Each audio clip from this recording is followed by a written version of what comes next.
Hi everyone, and welcome to the 5th episode of What? The Fluff! Why don't you grab a little drink, sit down, and enjoy the next 15 or so minutes of us nattering away. And some of us knitting. Well, yeah, some of us knitting, which segues right into the current projects.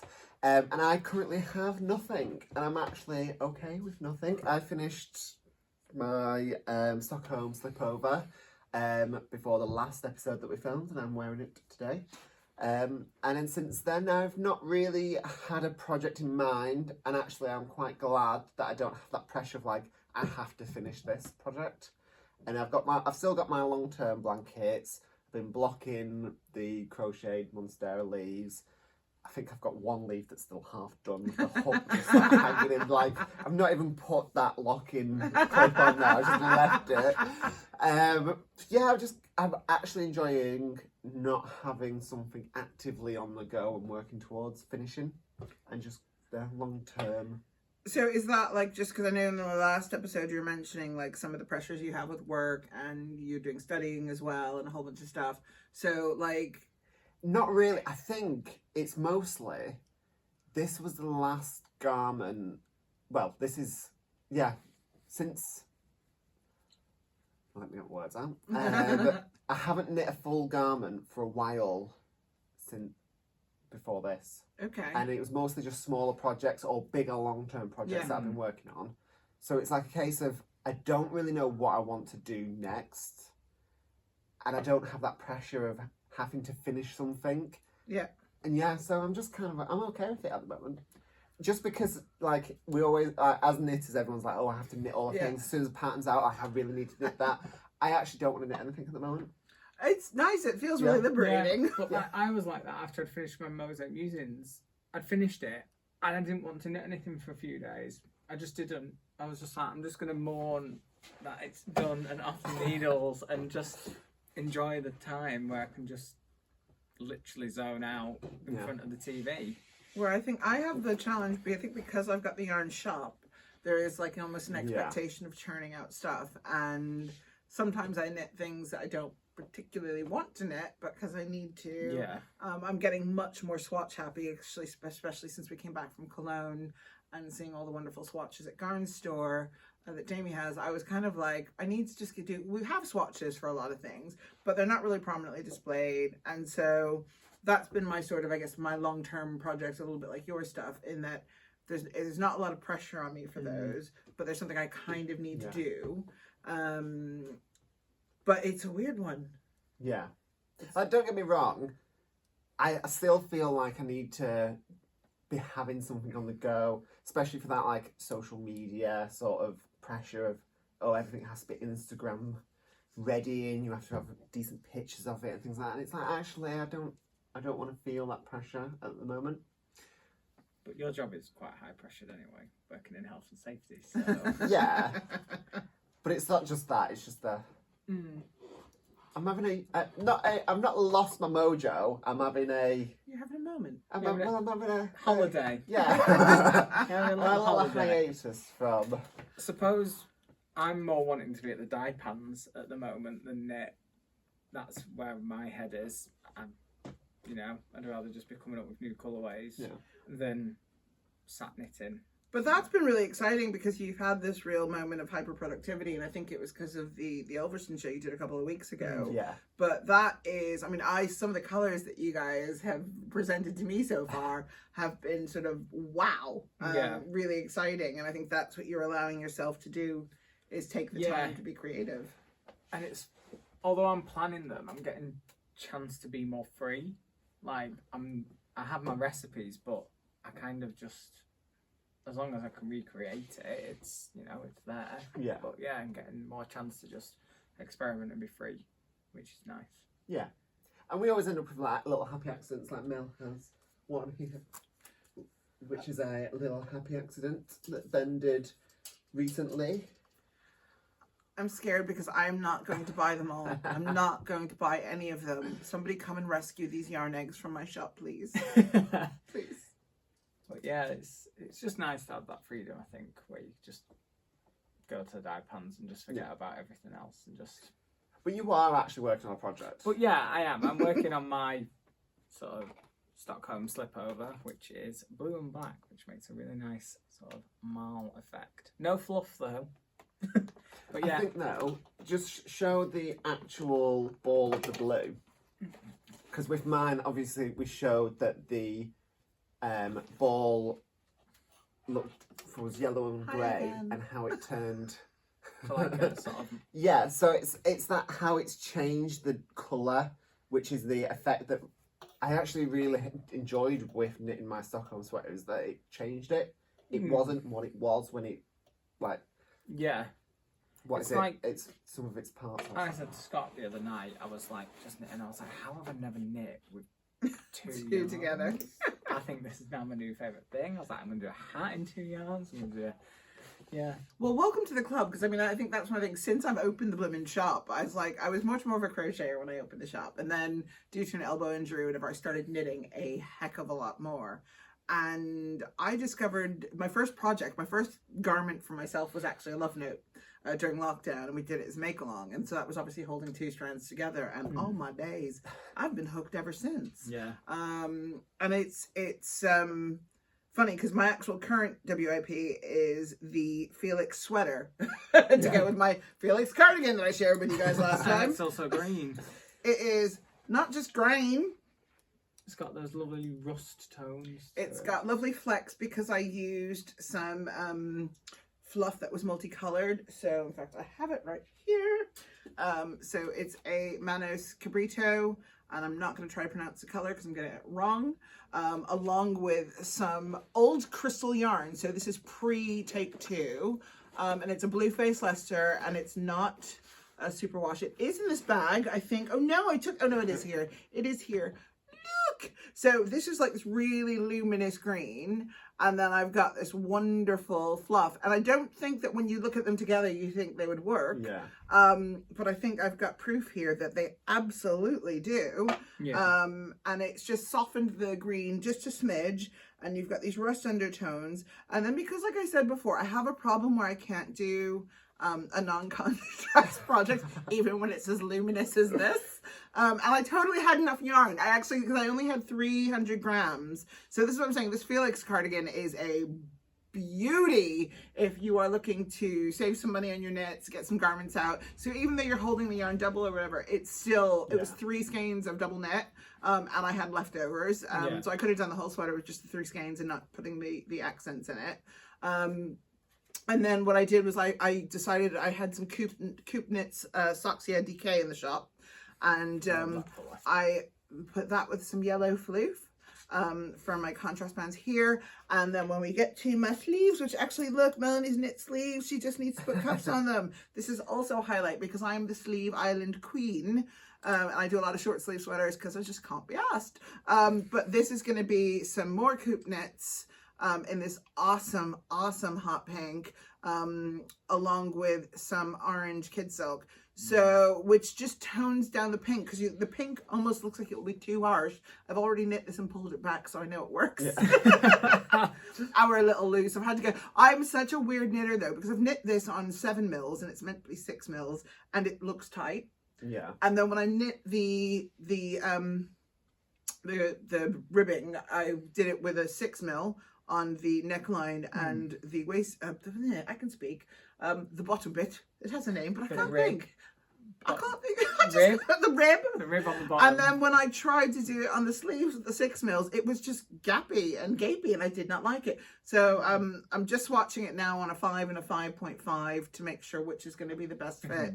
But yeah, so it's been kind of interesting as well, using different yarns and realizing the tensions can be a little bit different. So it's been challenging, but good challenging. And I have to say, I'm going to be wearing the hell out of this sweater when it's done. it's so soft and squishy. It is extra soft. And really soft. the blue face Leicester is a beautiful base. Kid silk is always hand wash anyway, so I don't mind using a non-superwash base when I'm holding it with a silky mohair. So it's just, it's an absolute, there's a little bit of a low-level love affair going on here with the sweater. I think this is going to become one of my favorite knits ever. Even with superwash, I'd always hand wash and dry flat.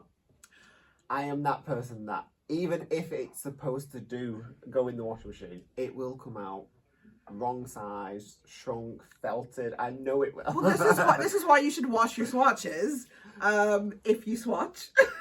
I do. Sometimes. But my swatching will also be that I'll start knitting it, and then if it's completely out, I'll just pull it back and I'm fine with that. Yeah. But if it's about right, then I'll know that if I block it, it'll fit there. I think my thing with machine washing hand knits actually started with a pair of socks I got 10, 11 years ago, which are still going. My German Nana socks. My friend's Nana made him socks all the time. And he had so many that I ended up acquiring a pair at some point. And I've had them, and I didn't really realize I shouldn't machine wash them, so I did. And because they were wool, I hung them out to dry anyway. So it's not like they go in the tumble dryer often. Sometimes I accidentally go in there, but it's only an accident. But I realized how robust the sock wool was, and I was just like, dang. So I don't mind it. And the other thing as well is, I mean, I don't wash my hand knits that often because I knit with wool usually and natural fibers, which doesn't require as much washing. Mm-hmm. But when I do hand wash. But I think living in the UK, where it's so cold and so damp sometimes, and living in the Northwest, it's so hard to do that. So I've got another project, if I'm allowed, which has not been blocked yet. Yeah. Because it requires drying time. It's my very teeny tiny shawl. It's a Pebble Beach shawl, which I think I had. Take a front corner. I had this little baby when we did our first or second episode, and it's made using the Cardigan organic trio. Now the pattern's for 100 grams of DK, but because there's 230 meters on this, I thought I'm going to see what I can get out of this. And I think when it blocks, I will have a decent enough shawl that I can wrap around myself. I tend to wear shawls like this, so almost like little neckerchiefs. But it just needs a block because it still has that weird peak that you get when you do a garter tab cast on. But yeah, so we're going to block this and see how it goes. But it's absolutely beautiful. And again, it's a large gauge project, so there's a lot of give in it. And it's just really, it's one of those very therapeutic knits, actually. The feel of it is wonderful. And it's just, it's something great. It also leads into something else I think we wanted to hit on today, which is summer knits and future projects. Yeah. So I did this as a shop sample and was like, this is like nice. And I don't really do summer knits because this shop is so damn cold. You're going to see me wearing this sweater all summer. But if you see me out and about, there are two beautiful greens in here. One is a little bit luminous like what you're wearing, and one of them is more of a sort of army green like you would wear. Yeah. So it might be my Scott and Ben mashup top. I wasn't thinking that, but I'm now going, it's going to be a top that totally resonates you two. Yeah. And I haven't decided what to knit with it yet, but it's going to be a large gauge project because I actually like it as a large gauge. So I was thinking I might do a flax. I might possibly do another one of these babies because I'm just in love with this pattern. But I'm going to do something with it. And it's, we've got one customer who's done 2 t-shirts so far using this, and she's used 3 balls each time, and it's just flipping amazing. So lightweight, not too expensive. Natural fibers and machine washable if you want to do that. So so summer knits wise, this is going to be my summer knit, my slipover. I mean, sometimes I get too hot, I can't knit. So because the sun where I sit at home just absolutely beams through the bay window. So, but then if you move, you can't sit. But I guess if you're not using fluff, it makes it a fabric that's a bit more accommodating for summer. I'm using a lace weight, superwash merino nylon, and 4-ply superwash merino nylon. I believe I am. You think? I think I can't remember what I've dyed. We'll check and put that in the in the I will thingy. double check. But I'm sure that's what it is. Yeah, and my summer knit will probably be it will be a knit. There will be projects. There will be projects. It'll probably be a sock. I think it'll just be the little things because I think I want that completionary sort of high when you cast something on and then you've cast it off quite quickly and it's like, oh, I can do another one of those. So probably like a sock because I can do those in like a week. Maybe I'll continue with I'll continue with the Monstera garden blanket. Yeah. So they'll be. I just want that completionary sort of thing. Yeah. And I think that's what's putting me off at the moment. Well, not putting me off, but putting Yeah, on a it's hiatus. the quick completes. I mean, we see in the shop, we see a real shift in people's projects, and people are sort of definitely so many more socks in the summer because A, they travel really well. B, they're not big and cumbersome. They're not sitting on your lap when you're knitting them. Making you overheat. Like I have done that whole, oh, I'll knit this Aran sweater in summer. No. You're on the end of the sleeve and you've got the whole sweater in your lap, making it 10 times hotter than you were. Yeah. But we do have a lady who's doing a granny blanket using the Rikarumi Spin. So that's the little 50-gram cakes. Yeah. And it's kind of awesome because it's lightweight. The squares are coming up just under probably 30 centimeters each. And she's doing every color and she's going to do it. So that's a really nice, lightweight, portable project. You can sort of sit there if you were going on holiday, just go, oh, I'll bring 4 with me. And, you know, This actually reminded me. What? I will have a project on the go. What project will that be, Scott? I have to do another blanket. Oh, yes. Yes, you do. So I will be. So I think, but crochet is nice for summer. I find because crochet shawls. We've got the whirls here. So I will probably I've got a whirl under my bed. I've got a lot of wool under my bed, but I've got a whirl in Petrol Please Me, which is like one of my favorite colors. Again, in this sort of bluey space. And I think that that's going to become a shawl. I don't know which one yet, so if anyone has any ideas on awesome whirl patterns, please pop them in the comments because I would love some inspo. I did a This Is Me shawl by Vilma Vestenberg a couple of years ago. That was actually a make-along as well in the Sippy Sage, and it was just a 12 or 13 row repeat, but it again was just therapeutic, lightweight, just what you need for summer vibes, you know? So it's just like, not something heavy. Yeah. So it's like, I think that's what we're all kind of in that weird, like, transitional. Yeah, it's weird. It's season change, isn't it? So you have to think about what you're going to knit. Although I think technically the season's supposed to change about a month or 2 ago, but because we're in still spring. We're still spring. No, that's what I'm saying. It feels like it went into spring, and summer's actually knocking on our door, but we haven't really. Like, spring hasn't been very springy. So it's like I know I've been in full sort of winter knits mode, and I've seen that in people coming in the shop. But I feel like we're finally starting to make that transition out of it. That's the other thing as well. I think we've got loads of cottons. I'm going to actually ask executive producer Chloe to throw me some of the Malabrigo cottons, which are just there. Yeah, baby, because it's just making me think that look, magical skeins appear.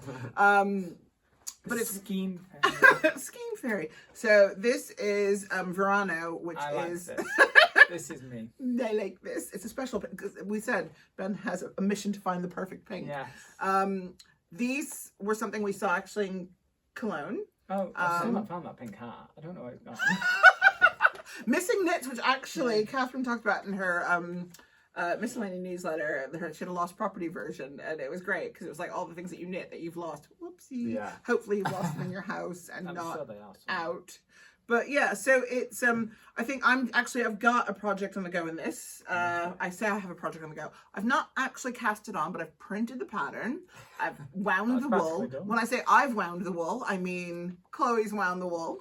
But basically I'm going to do a market bag in this because that's the other thing that I think is really good this time of year is accessories. Yeah.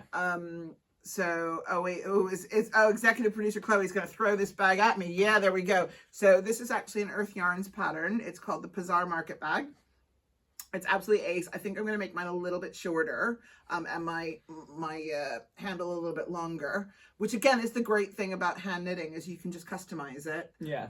As I think we're all probably prone to do around this table. But this is just like, I mean, you look at how much you can get into this. Yeah. I think this is going to be my go-to summer bag. Yeah. So that is actually something that's getting cast on as soon as I finish my sweater. But it's a summer knit, it's cotton, and I'm doing it half in the Earth Unique cotton and half in the Malabrigo Verano. So quite excited about that. So I forgot about that. So that's good. You also fit a fair amount of stuff in it though, can't you? So say, you know, for shopping. If I was not allergic to vegetables, that is the bag I want to go and fill with fruit and veg. And I would feel so European and so like cosmopolitan. And... Mel will fill it with yarn and booze. I just got called out, but it's so true. And the yarn cushions the booze and what else? Mel tottering around Sainsbury's. Clink, clink, clink. Where's the Verve Clique? I've just been called out majorly. Wow. But it would. And the yarn would cushion the Veuve, which ultimately I'm going to have with some KFC because Dave Grohl of Nirvana and Foo Fighters fame has recommended that as a perfect pairing. So whilst I know you guys are veggie, this is not on your option to try. I'm going to do KFC and Veuve because Dave Grohl said it. And that's going to happen. So yeah. Posh fried chicken. Posh fried chicken. PFC. Love it. So yeah, so my market bag, I now actually have told you all that I'm going to bloody well make it. So now I have to cast it on and I have to have it ready to show you at least my progress by the time we come back to you in a couple of weeks. So yeah. Yes, that's actually been a real kick in the tuchus. I think you Awesome. needed. Awesome. Great. Excellent. Yeah. Well, I think that's it for this episode. Excellent. I'll make sure that I have a project for next one. Thanks so much for watching, guys. Thank you. Wait, your bits, your Oh, bits. yeah, you have to do your bit. Don't forget. Don't forget to like, subscribe, comment below Share. on anything else, and share it with everyone on your socials. Yeah. Yeah. Yeah. And I think there's some content that's on TikTok of. Oh yes. Yeah. Yeah, we've been through. Yeah. You'll see me in like a crop. We're having fun and we're trying to get on all the channels just to let you know what we're doing because you should care because we're having fun and we just want you to sort of come on the ride with us. Sponsored by Nero this time. Oh yes, it was Cup last time, Nero this time. Yeah, but we're just having fun. Yeah. Yeah, thank you. Thank you. Bye. Bye.